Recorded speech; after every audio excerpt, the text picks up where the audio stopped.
हरे कृष्ण। ग्रंथराज श्रीमद् भागवतम की जय। श्रील प्रभुपाद की जय। श्रीमद् भागवतम कथा रूप अध्याय 132।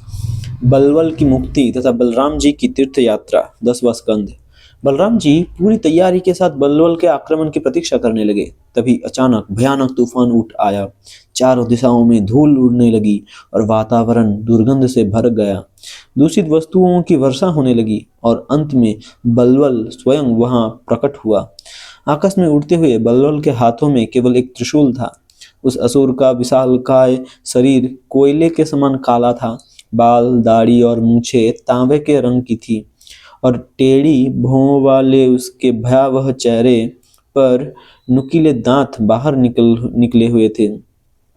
टेढ़ी भौं वाले उसके भयावह चेहरे पर नुकीले दांत बाहर निकले हुए थे।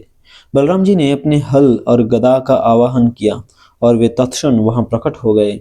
अवसर पाते ही बलराम जी ने उस असुर को अपने हल की नोक से पकड़ा और आकाश से नीचे घसीट लाए।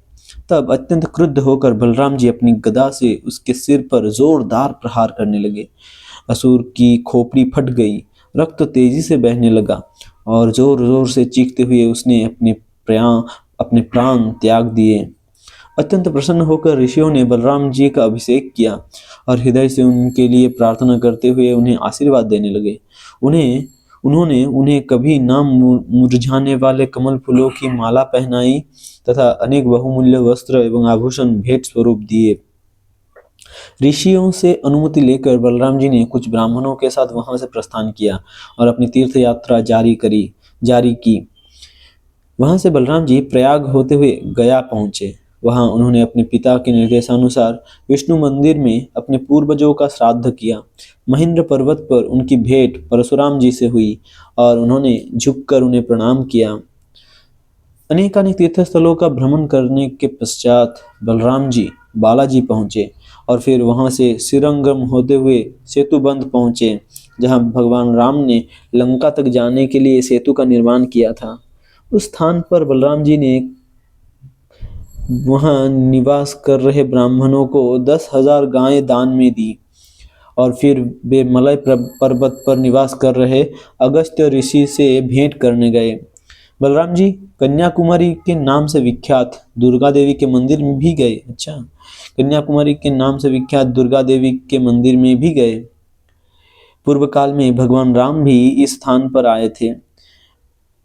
पं- पचास पंचाप्सरा पंचाप्सरा कुंड पर उन्होंने फिर से 10,000 गायें दान में दी।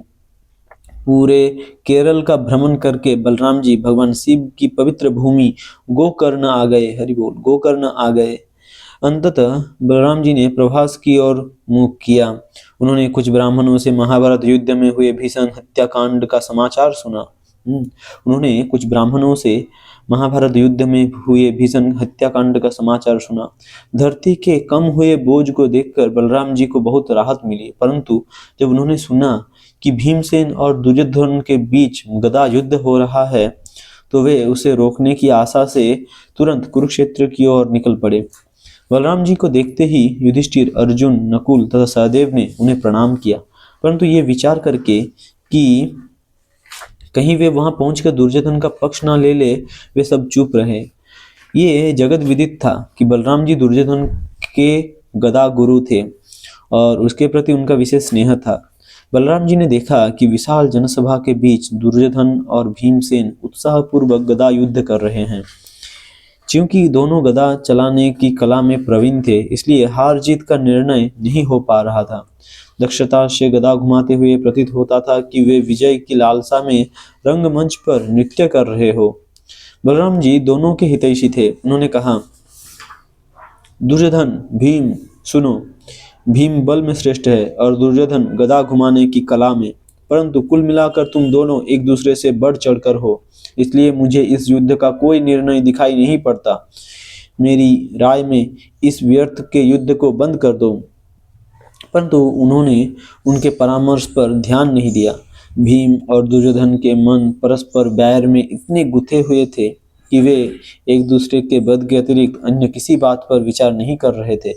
उन दोनों को उनकी नियति पर छोड़कर बलराम जी द्वारका लौट आए, जहां उनके संबंधियों ने हर्षोल्लास के साथ उनका स्वागत किया। कुछ समय पश्चात बलराम जी युद्ध से संन्यास लेकर नैमिषारण्य लौट आए। ऋषियों ने उठकर उनका आदर सत्कार किया और प्रेम पूर्वक उन्हें गले से लगा लिया। ऋषियों के आग्रह पर बलराम जी ने अनेक यज्ञ संपन्न किए और उन सबके हृदयों में दिव्य ज्ञान उजागर कर किया। उस ज्ञान के बल पर वे देख पाए कि संपूर्ण सृष्टि बलराम जी के भीतर है और वे सर्वत्र व्याप्त हैं। तब बलराम जी ने अपने परिजनों के साथ अभ्यंतर स्नान किया और वे ऐसे दिखने लगे मानो स्वयं ही अपनी कांति से घिरा चंद्रमा हो। ऐसे दिखने लगे मानो स्वयं ही अपनी कांति से घिरा चंद्रमा हो। हरे कृष्णा।